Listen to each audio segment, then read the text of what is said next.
Hi guys, welcome back to yes study education. Guys, आज हम लोग पढ़ने वाले हैं क्लास 9 हिस्ट्री का चैप्टर 2, जिसका नाम है अमेरिकी स्वतंत्रता संग्राम। इससे पहले हमने बीटीबीसी बुक से ही चैप्टर 1, जिसका नाम है भौगोलिक खोजें, उसको हमने नोट्स के साथ कंप्लीट किया है और हमने इस वीडियो के डिस्क्रिप्शन बॉक्स में उसका लिंक दे दिया है। वहां से अगर आप लोग चाहे तो आप लोग उस नोट्स को देख सकते हैं। और हाँ, अगर आप लोगों को लगे कि मेरा चैनल आप सबों के लिए हेल्पफुल है तो मेरे चैनल को सब्सक्राइब करें, लाइक करें तथा शेयर करें। तो चलिए स्टार्ट करते हैं। हम लोग सबसे पहले जानेंगे कि यहाँ पे जो अमेरिका शब्द आया, आखिर ये आया कहाँ से। जब अमेरिका शब्द आया उसके बाद ही इसके अंतर्गत स्वतंत्रता के लिए संघर्ष हुआ। तो पहले हम लोग जानेंगे अमेरिका के बारे में, उसके बाद हम लोग जानेंगे कि अमेरिका में स्वतंत्रता संग्राम के लिए क्या क्या कारण थे, उसको हम लोग जानेंगे। तो आप इस वीडियो को पूरा अंत तक देखें। तो आप देखिए यहाँ पे कि जो अमेरिका शब्द है, ये इसके बारे में आप लोगों को जानकारी होगा, क्योंकि ये एक महाद्वीप है, ये एक महादेश है जो काफी समय तक ये समुद्र में खोया हुआ था। इसके बारे में किसी को भी कोई जानकारी नहीं थी। यह एक एकांत भूखंड था और काफी लंबे समय तक यूरोपीय सभ्यता जो था इससे काफी अछूत था। ये एक स्वतंत्र और आजाद था। सिर्फ लोग यही जानते थे कि ये एक महादेश है और जो समुद्र से घिरा हुआ है। इसके बारे में किसी को कोई भी जानकारी नहीं थी। लोग ये तक नहीं जानते थे कि वहाँ जो लोग जाके बस भी सकते हैं। अब क्या हुआ कि जब व्यापार का विस्तार हुआ तो यूरोप और एशिया के बीच व्यापार होता था। तो यूरोप और एशिया के बीच जो व्यापार होता था वो कुस्तुनतुनिया के मार्ग से होता था और 1453 ईस्वी में कुस्तुनतुनिया पर तुर्कों का आधिपत्य हो गया। तो उसके बाद यूरोपीय व्यापारी को इस मार्ग से व्यापार करना निरापद हो गया। अब उन्होंने सोचा कि जब हम इस मार्ग से व्यापार नहीं कर सकते हैं, क्यों ना हम ऐसा मार्ग समुद्र के रास्ते से ही ढूंढें। अब इसमें सबसे पहले क्रिस्टोफर कोलंबस जो था, उन्होंने इंडिया की खोज करने के लिए निकला, यानी कि भारत की खोज करने के लिए वो सबसे पहले निकले। वो जा रहे थे भारत। उस समय आप लोग जानते होंगे, हमने पिछले क्लास में ये भी पढ़ा था, उस समय जहाज छोटे और असुरक्षित थे। लोग सुरक्षा और अपनी गति के लिए हवा पे निर्भर करते थे।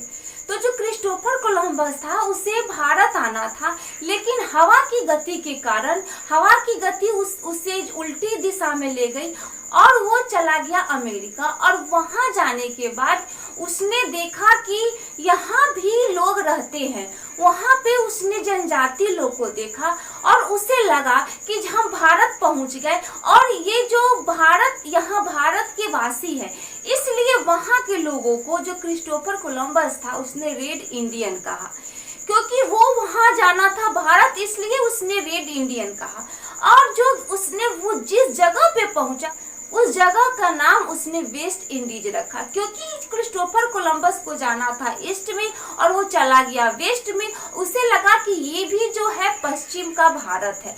उसने पश्चिम का भारत यहाँ पे नाम रख दिया वेस्ट इंडीज, जो अभी भी है। इसके बाद जब क्रिस्टोफर कोलंबस वहां से लौटा तो उसने बताया कि जो पश्चिम में भी एक महाद्वीप है और उस पे भी लोग रहते हैं। अब जो दूसरा नाविक था उसका नाम था अमेरिगो वेस्पुची। अब अमेरिगो वेस्पुची क्या था? तो यह एक प्रकार का नाविक था, वेस्पुची। अमेरिगो वेस्पुची जो एक नाविक था और ये स्पेन का रहने वाला था। अब जो इसने क्या किया कि इसने सोचा कि जब अमेरिका एक महादेश है तो क्यों ना हम उसके अंदर जो जमीन है, जो भूखंड है, उसके बारे में पता लगाए कि वहां भी कोई लोग रहते हैं। अब ये निकला, तो ये निकला उस समय के लोग जो थे एक बड़े जहाज में निकलते थे और अपने जहाज पे वो छोटा छोटा बेड़ा रख के चलते थे। तो उसपे बहुत सारे एक जहाज लेकर निकला और उसपे बहुत सारे लोग उसपे बैठे हुए थे। तो जब वो निकला और अमेरिका की तरफ गया, जब वो वहां पे जो था एक सुरक्षित स्थान पे उसने जहाज को रोका और उस जहाज पे जो मेन कप्तान था वो अमेरिगो वेस्पुची था, वो और उसमें 5-7 लोग बैठे और उसको जो है अपनी हाथ से ही चलाते हुए गए। और वहां जाने के बाद उसने देखा कि वहां कोई खतरा है या नहीं। जब पता चल जाता है कि वहां कोई खतरा नहीं है तो उसके बाद वो क्या करते हैं कि फिर अपने लोगों को लेके द्विगुल बजाते हैं, और जब द्विगुल बजता है तो उसके बाद वहां से लोग वापस नाव में बैठ के लोग आते हैं और फिर आगे देखते हैं। तो वो जो अमेरिगो वेस्पुची था वो छोटे से बेड़े में सबसे पहले गया और वहां देखा कि वहां कोई खतरा है या नहीं। जब वहां गया तो वहां के जनजातियों ने अमेरिगो वेस्पुची को मार डाला। उसके बाद जो उसके साथी लोग थे उन्होंने वापस आया और वापस आके बताया कि वहां भी लोग रहते हैं, और वहां जब लोग रहते हैं तो वहां पे जो यूरोप के जो लोग थे उन्होंने अमेरिगो वेस्पुची के नाम से ही उस महादेश का नाम, उस महाद्वीप का नाम अमेरिका रखा। तो आपने समझा कि अमेरिका कहाँ कैसे नाम पड़ा। उसके बाद क्या हुआ कि जब यूरोप के अन्य लोग, यूरोप के अन्यवासी सबसे पहले जो जाके वहां पे सबसे पहले क्या किए कि स्पेन के लोग गए यूरोप में, वहां पे गए और उन्होंने अपनी वहां की जो जमीन की सफाई की और वहां जाके बस गए। यूरोप के बाद वहां पे गए डच यानी कि पोलैंड वासी को डच कहा जाता है। पोलैंड वासी को डच कहा जाता है। उसके बाद वहां पे स्पेन के बाद डच गए, डच के बाद पुर्तगाली गए जो पुर्तगाल के रहने वाले थे। उसके बाद यहाँ पे फ्रेंच लोग आए जो फ्रांस के रहने वाले थे, और फिर ब्रिटिश लोग आए जो ब्रिटेन के रहने वाले थे। अब धीरे धीरे जो स्पेन के वासी थे वो उन्होंने जंगल की सफाई की और वहां पे अपना कॉलोनी बसाई। उसके बाद जो डच लोग थे वो भी आए, उन्हें भी पता चला कि यहाँ पे जगह है, तो वो भी यूरोप से आए और यहाँ पे उसने भी जंगल की सफाई की और वो भी अपनी कॉलोनी बसाए। उसके बाद पुर्तगाल, फिर फ्रेंच और उसके बाद में ब्रिटेन आ गए। अब जब ये सभी लोग वहां पे आए और जब जंगलों की सफाई की, तो जब जंगलों की सफाई करते थे तो उस समय क्या था कि जैसे कि जंगल की सफाई की और यहाँ पे रेड इंडियन लोग हैं, तो फिर ये क्या किया, फिर सबसे पहले स्पेन यहाँ आया, जंगल की सफाई किया, यहाँ बसा।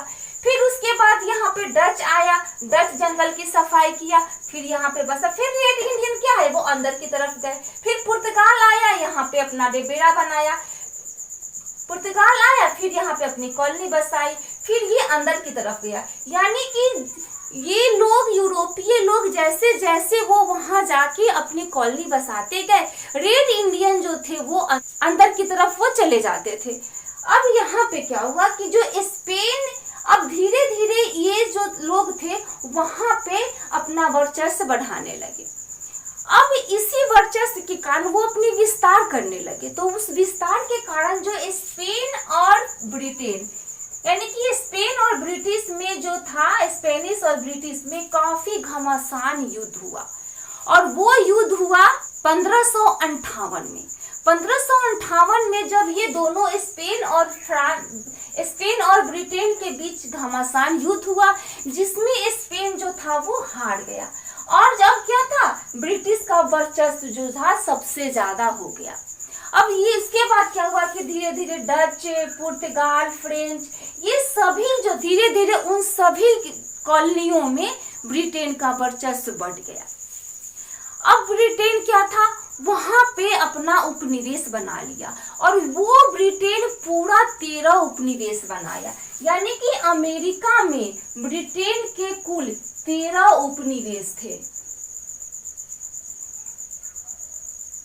13 उपनिवेश थे। तो वो कौन कौन उपनिवेश थे उसके बारे में हम लोग पढ़ लेते हैं। अब यहाँ देखिए, यहाँ हमने कुल 13 उपनिवेशों के नाम लिखे हैं जो कि अमेरिका के ये उपनिवेश थे। और सबसे पहला जो नाम है वो है न्यू हैम्पशायर। आप ये 13 उपनिवेश का नाम आप लोग को याद करना होगा। तो आप सबसे जो फर्स्ट नाम है वो है न्यू हैम्पशायर। उसके बाद सेकेंड जो है वो है मैसाचुसेट्स। क्या था? मैसाचुसेट्स। और थर्ड में है रोड आइलैंड, और फोर्थ में है कनेक्टिकट, और 5 में है न्यूयॉर्क, और 6 में है न्यू जर्सी, और 7 में है पेंसिल्वेनिया, और 8 में है डेलावेयर, और 9 में है मेरीलैंड, और 10 में है वर्जीनिया, और 11 में है उत्तरी कैरोलिना, और 12 में है दक्षिणी कैरोलिना, और 13 में है जॉर्जिया। ये पूरे अमेरिका के 13 उपनिवेश थे। इन उपनिवेशों में सबसे ज्यादा यानी कि 90% जो था वो पूरा ब्रिटिश था। यहाँ पे ये पूरा जो 13 उपनिवेश आपने देखा, इन 13 उपनिवेशों में जो 90% था वो ब्रिटिश था। और बाकी में जो भी अन्य लोग थे। अब आप सोच सकते हैं जहाँ पे पूरे 90% ब्रिटिश का ही वर्चस्व होगा और इस सब का सीधा नियंत्रण जो था वो ब्रिटिश सरकार ही करती थी। अब इन लोगों को क्या हुआ कि जो ब्रिटेन में जो भी लोग बदमाश लोग थे, जैसे में कोई गुंडा हुआ, मवाली हुआ, जो भी लोग थे, उनको लोग क्या करता था कि वो जमीन उन्हें लोग अमेरिका में भेज देता था। या फिर जो भी धार्मिक लोग थे, जिसके पास जमीन नहीं थी, वो क्या करते थे, वो अमेरिका में आते थे और अमेरिका में वो बड़े साहूकार के यहाँ काम करते थे। कुछ समय के बाद वो वहाँ जमीन खरीद लेते थे और वहाँ जाके वो बस जाते थे। धीरे धीरे लोगों वहाँ पे इंग्लैंड के लोग ज्यादा हो गए, ब्रिटेन के लोग ज्यादा हो गए, तो वहाँ पे ब्रिटेन के लोग ज्यादा हो गए, तो वहाँ जो था डायरेक्ट ब्रिटिश का सरहुकूमत स्टार्ट हो गया। अब ब्रिटिश लोग चाहता था कि ब्रिटिश सरकार जो चाहती थी कि अब हम जो यहाँ पे हमारी ज्यादा लोग यहाँ पे बसे हुए हैं, तो क्यों ना हम धीरे धीरे यहाँ पे विस्तार करें। अब जो ब्रिटिश के जो वासी जो अमेरिका में आके बसे हुए थे, जो उपनिवेश लोग थे, वो वहां से तो आ गए थे, लेकिन उन्हें क्यों लाया गया था? क्योंकि जब वो लोग जो थे वो भी ब्रिटेन के लोगों से वो क्षुब्ध हो गए थे, दुखी थे, क्योंकि उन्हें जबरन यहाँ लाया गया था।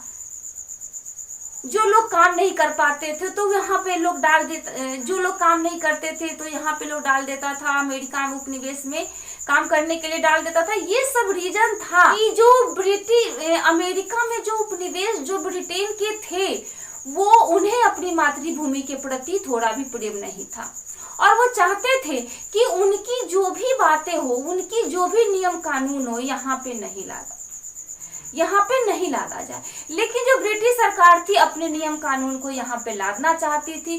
धीरे धीरे इन लोगों ने भी क्या किया कि इन लोगों के भी अंदर जो थी स्वतंत्रता की चाह हुई और धीरे धीरे इन्होंने अमेरिका में स्वतंत्रता संग्राम स्टार्ट हुआ।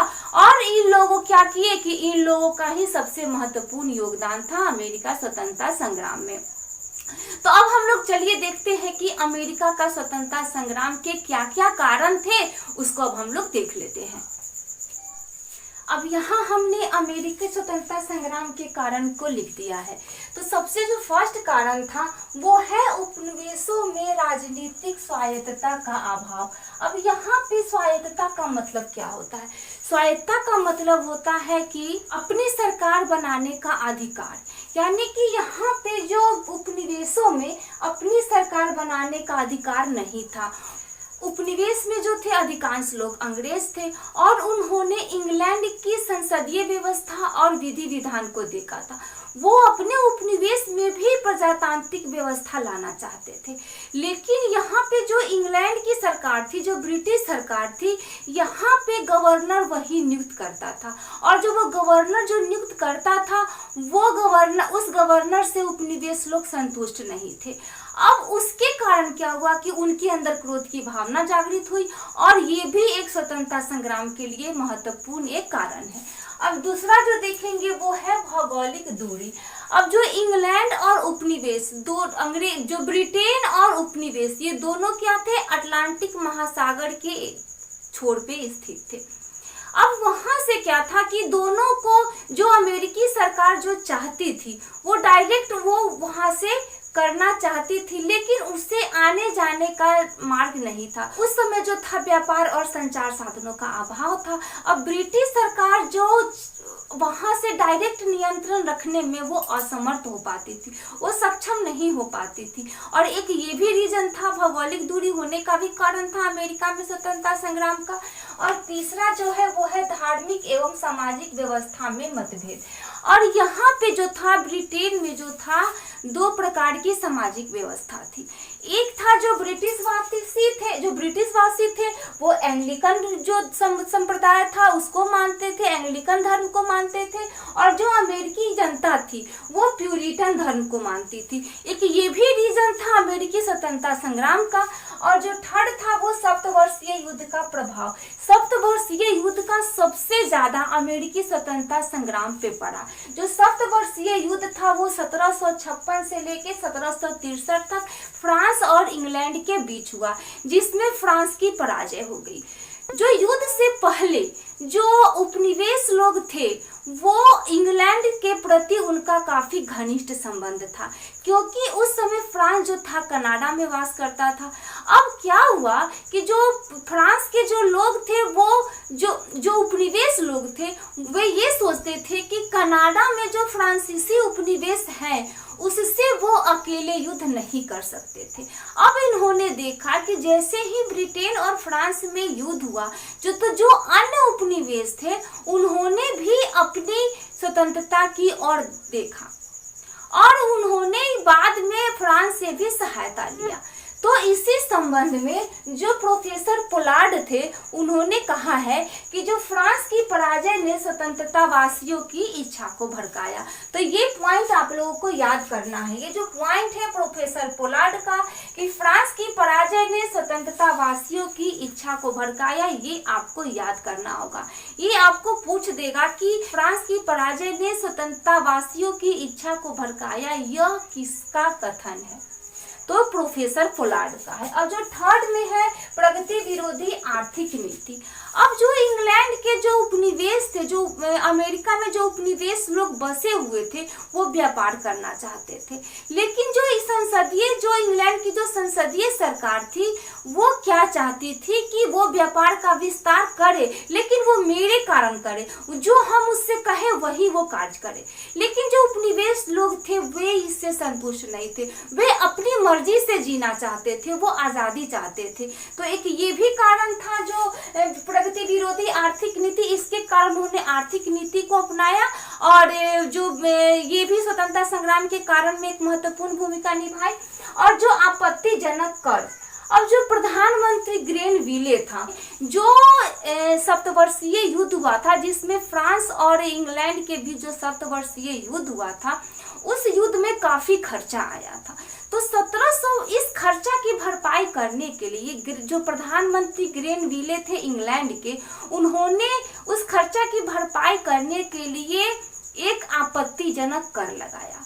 उन्होंने एक स्टाम्प एक्ट पारित किया। उस स्टाम्प एक्ट के तहत जो अमेरिकी उपनिवेश थे, अमेरिका में जो अदालती कागज बनता था, जो अखबार बनता था, उस पे 20 सीलिंग का स्टाम्प लगाना काफी अनिवार्य हो गया था। अब इससे क्या हुआ कि जो उपनिवेशवासी थे वो ब्रिटेन से आने वाली सभी वस्तुओं का बहिष्कार कर दिया।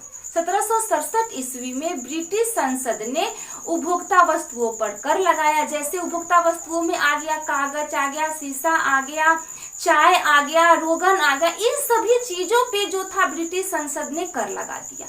और इससे जो उपनिवेशवासी थे उनकी जो गुस्सा थी वो काफी क्रोधित हो गई और उन्होंने इन करों का काफी विरोध किया। इसी संबंध में जो सैमुअल एडम्स थे उन्होंने कहा है कि जो प्रतिनिधि नहीं तो कर नहीं।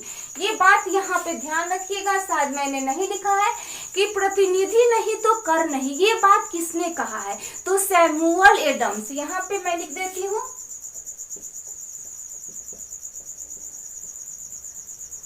Samuel Adams. सैमुअल एडम्स ने कहा था कि प्रतिनिधि नहीं तो कर नहीं। इसका मतलब है कि यदि अमेरिका के लोग ब्रिटिश संसद में भाग नहीं लेते हैं तो वो कर नहीं दे सकते हैं, उन्हें टैक्स नहीं देना। अगर हम वहां के प्रतिनिधि नहीं हैं तो हम टैक्स की भरपाई क्यों करें? तो ये भी एक बहुत बड़ी समस्या हो गई अमेरिकी वासी के, जो उपनिवेशवासी थे उसके प्रति ये भी काफी गंभीर समस्या हो गई। अब जो लास्ट उसके बाद जो नेक्स्ट टॉपिक है वो है लेखकों और प्रचारकों की भूमिका। अब क्या था कि जो टॉमस, इसमें जो टॉमस पेन थे उन्होंने अपनी लघु पत्रिका का नाम है उनका कॉमन सेंस। टॉमस पेन ने लघु पत्रिका कॉमन सेंस में स्वतंत्रता के बारे में लिखा है। तो उन्होंने स्वतंत्रता के बारे में प्रचार किया है। तो जो लेखक और प्रचारकों की भी अमेरिकी स्वतंत्रता संग्राम में महत्वपूर्ण भूमिका है। और जो कॉमन सेंस जो एक लघु पत्रिका है जिसके लेखक है टॉमस पेन। ये बात याद रखिएगा कि टॉमस पेन ने एक लघु पत्रिका लिखी है जिसका नाम है कॉमन सेंस। उस लघु पत्रिका में उन्होंने स्वतंत्रता के बारे में लिखा है और लोगों ने जब इसको पढ़ा तो उन्होंने भी स्वतंत्रता के प्रति इच्छा जाहिर की और उनके अंदर भी स्वतंत्रता की भावना विकसित हुई। अब उसके बाद जो है जॉर्ज तृतीय का निरंकुश नीति। अब जॉर्ज तृतीय की निरंकुश नीति भी उपनिवेशवासियों के लिए काफी स्वतंत्रता में अहम भूमिका निभाई है। निरंकुश का मतलब होता है जिस पर किसी प्रकार का भी कोई अंकुश नहीं हो। तो जो जॉर्ज तृतीय था वो एक प्रकार का निरंकुश शासक था, वो अपनी मर्जी से सब कुछ करता था। अब जो वहां की जो उपनिवेशवासी थे उससे काफी गुस्से में थे और काफी क्रोधित भी थे। ये भी एक महत्वपूर्ण भूमिका है। और उसके बाद जो तत्कालीन कारण, तुरंत में जो कारण हुआ था वो था बोस्टन चाय पार्टी। यानी कि जो 1773 ईस्वी में ईस्ट इंडिया कंपनी ने भारत से सीधे अमेरिका चाय भेजने का एकाधिकार प्रदान किया था। अब क्या हुआ कि जो जैसे ही चाय की जो जहाज थी का उपनिवेशवासी जो थे बहुत ज्यादा विरोध किए थे। जब चाय से लदा हुआ जो जहाज था वो अमेरिका के जो बोस्टन बंदरगाह है वहां पे पहुंचा तो वहां के कुछ रेड इंडियन ने चाय की सभी पेटियों को समुद्र में फेंक दिया। के कारण जो ब्रिटिश सरकार थी वो बोस्टन बंदरगाह पर व्यापारिक प्रतिबंध लगा दिया। अब इससे क्या था, जो ब्रिटिश उपनिवेश थे और भी ज्यादा क्रोधित हो गए। उसके बाद 5 सितंबर 1774 ईस्वी को जो फिलाडेल्फिया शहर है वहां पे 13 उपनिवेशों का एक महादेशीय सम्मेलन हुआ। तो आप ध्यान में रखिएगा कि सबसे पहला महादेशीय सम्मेलन कब हुआ था? तो 5 सितंबर 1774 को। कहाँ हुआ था? तो फिलाडेल्फिया शहर में हुआ था। और जो ये महादेशीय सम्मेलन हुआ था उस महादेशीय सम्मेलन में ब्रिटिश कानूनों का विरोध किया गया और व्यापार के बहिष्कार का निर्णय किया गया कि अब हम लोग व्यापार का बहिष्कार करेंगे। जब ये बैठक हुआ था, कौन सा बैठक हुआ था? महादेशीय बैठक हुआ था, जो इसमें सभी 13 उपनिवेश भी शामिल थे। और ये बैठक किसके किसके बीच हुआ था? जो सम्मेलन हुआ था वो हुआ था ब्रिटिश सरकार और उपनिवेशवासियों के साथ ये महादेशीय सम्मेलन हुआ था। अब ये बैठक में तो ये सभी बातें हो गई, लेकिन अब इसका विरोध होने लगा। अब विरोध जब हुआ तो यहाँ पे अमेरिकी यानी कि ब्रिटिश सेना और जो उपनिवेशवासियों के बीच संघर्ष हुआ। और सबसे पहला संघर्ष कब हुआ? तो वो संघर्ष हुआ था 18 अप्रैल 1775 को, यानी कि जो 5 सितंबर 1774 ईस्वी को फिलाडेल्फिया में ये महादेशीय सम्मेलन हुआ। और ठीक 1774 में हुआ और फिर अगले साल 18 अप्रैल 1775 ईस्वी को लेक्सिंगटन में कहाँ पे हुआ था? तो लेक्सिंगटन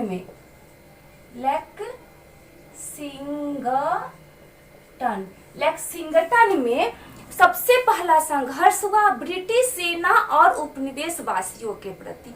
अब जब ये संघर्ष हुआ उसके बाद फिर दूसरा सम्मेलन बैठा, फिर दूसरा महादेशीय सम्मेलन बैठा। तो कब बैठा? तो 4 जुलाई 1776 को। कब बैठा? तो 4 जुलाई 1776 को। ये डेट आप लोगों को याद रखना है। सबसे पहला महादेशीय सम्मेलन 5 सितंबर 1774 को। सबसे पहला जो संघर्ष हुआ था ब्रिटिश सेना और उपनिवेशवासियों के प्रति, तो वो 18 अप्रैल 1775 को। और फिर जब दूसरा महादेशीय सम्मेलन जो हुआ था वो हुआ था 4 जुलाई 1776 को। और उस जो महादेशीय सम्मेलन हुआ था, वो जो बैठक हुआ था, उस बैठक में टॉमस जैकरसन जो स्वतंत्रता के लिए वो उपनिवेशवासियों के समर्थन थे, वो उपनिवेशवासियों को हमेशा सहयोग करते थे, पहले से भी उन्होंने उपनिवेशवासियों को सहयोग किया था, वही टॉमस जैकरसन। ये नाम ध्यान में रखिएगा। तो टॉमस जैकरसन ने, यहाँ पे मैं नाम लिख देती हूँ, टॉमस जैकरसन ने स्वतंत्रता का घोषणा पत्र जारी कर दिया।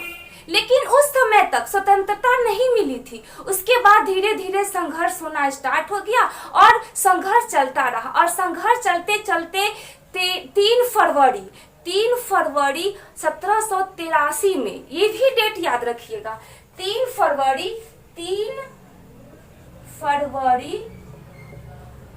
1783 को, ये डेट आप लोग याद रखिएगा। इस 1783 में पेरिस की संधि हुई थी, यानी कि पेरिस में जो फ्रांस का जो राजधानी पेरिस है वहां पे संधि हुई थी। अब आप सोचोगे कि इसमें फ्रांस की राजधानी पेरिस का नाम कैसे आ गया और यहाँ पे पेरिस में संधि क्यों हुई? तो इसलिए पेरिस में संधि हुई क्योंकि उपनिवेशवासियों का सहयोग किसने दिया था? तो फ्रांस ने भी सहयोग दिया था। और फ्रांस की जो सैनिक का जो नेतृत्व किया था वो लफायते ने किया था। नाम में ध्यान में रखिएगा कि जो ब्रिटिश सेना और जो उपनिवेशवासियों के बीच जो युद्ध हुआ था उसमें फ्रांस ने साथ दिया था। और उसमें कौन सा सेना साथ दिया था? तो फ्रांस के लफायते के नेतृत्व में अमेरिकी स्वतंत्रता संग्राम में लफायते ने भी सहयोग किया था। तो नाम ध्यान में रखिएगा। इसीलिए 3 फरवरी 1783 ईस्वी में पेरिस में संधि हुई और इस पेरिस की संधि के द्वारा यह युद्ध समाप्त हो गया। अब जब युद्ध समाप्त हुआ तो कब समाप्त हुआ? तो 1783 में और 1787 में, लगभग इसके 5 साल के बाद, पेरिस की संधि के लगभग 5 साल के बाद 1787 ईस्वी में हमारे जो अमेरिका है, अमेरिका में संविधान बनकर तैयार हुआ। लेकिन लागू उस समय तक नहीं हुआ। 1787 के ठीक 2 वर्ष के बाद, यानी कि 1789 ईस्वी में अमेरिका में लिखित संविधान लागू हुआ, जो विश्व का सबसे पहला लिखित संविधान हुआ। और इस संविधान के तहत जो महिलाएं थी, महिलाओं को संपत्ति का अधिकार दिया गया और जिनके जो उत्तराधिकारी थे उनके उत्तराधिकारी कानून को भी न्याय संगत किया। और अमेरिका का स्वतंत्रता दिवस अभी भी कब मनाया जाता है? इसीलिए अमेरिका में 4 जुलाई को स्वतंत्रता दिवस मनाया जाता है, क्योंकि 4 जुलाई को ही टॉमस जैकरसन द्वारा महादेशीय सम्मेलन में ये स्वतंत्रता का घोषणा पत्र जारी कर दिया गया था। ठीक है। और जब स्वतंत्रता का घोषणा पत्र थॉमस जैफरसन द्वारा जारी किया गया तो अमेरिका का सेनापति उस समय वाशिंगटन को बनाया गया, और वही वाशिंगटन में जब संविधान लागू हो गया उसके बाद उन्हें अमेरिका का सबसे पहला राष्ट्रपति नियुक्त किया गया। अब आप लोगों ने देखा कि किस प्रकार अमेरिका में स्वतंत्रता संग्राम हुआ और किस प्रकार जॉर्ज वाशिंगटन को अमेरिका का प्रथम राष्ट्रपति बनाया गया, और विश्व में सबसे पहला लिखित संविधान कहाँ पे है तो वो अमेरिका में है। ये भी बात आप लोग नाम में याद रख लिएगा। और जो कुछ डेट है जो आप लोग को याद रखना है, जो सबसे पहले जो सप्तवर्षीय युद्ध का डेट याद रखना है, कब से कब तक हुआ है तो 1756 से 1763 तक सप्तवर्षीय युद्ध हुआ है, और ये युद्ध इंग्लैंड और फ्रांस के बीच हुआ है। ये नाम डेट आपको और नाम याद रखना है, जगह का नाम किस किस देश के बीच हुआ था। उसके बाद आपको एक बात और याद रखना है कि जो स्टाम्प एक्ट किसने पारित किया था तो ग्रीनविले ने पारित किया था, जो ब्रिटेन के प्रधानमंत्री थे। और वो डेट भी आपको याद रखना है कि 1765 ईस्वी में स्टाम्प एक्ट पारित किया था किसने तो प्रधानमंत्री ग्रीनविले ने। और उस स्टाम्प एक्ट के तहत क्या क्या हुआ था तो उस स्टाम्प एक्ट के तहत अमेरिका के जो अखबार थे ब्रिटिश सरकार की 20 शिलिंग का स्टाम्प लगाना जरूरी था, ब्रिटिश मोहर लगाना जरूरी था। ये आपको ध्यान में रखना है। ये हो गया, और ये सभी बातें आप लोगों को ध्यान में रखना होगा और ये सभी चीजें आप लोगों को याद रखनी होगी। हम लोगों का ये चैप्टर यही कंप्लीट होता है। बने रहिए हमारे साथ, मिलते हैं नेक्स्ट वीडियो में नेक्स्ट टॉपिक के साथ। धन्यवाद।